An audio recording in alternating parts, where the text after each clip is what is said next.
যে আনন্দটা হঠাৎ করে আসে, পাওয়ার কথা না, সেই আনন্দটা পেলে না একটা অন্যরকম অনুভূতি হয়।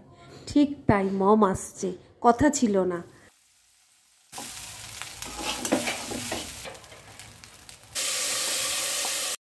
তাই তো রোববার চিকেন বা মটন না করে আজ করছি ফ্রাইড রাইস আর মটন মমের জন্য। তড়িঘড়ি রান্না সেরে চলে এলাম এয়ারপোর্ট। 2024 11ই মার্চ, স্মৃতি, তাই না বলো?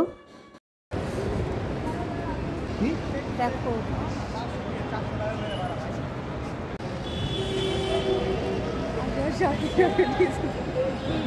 লাইটটা কম তো না না, এই ছবি স্মৃতি হিসেবে থাকলে ভালো লাগে না? তাহলে তো দেখা যাচ্ছে।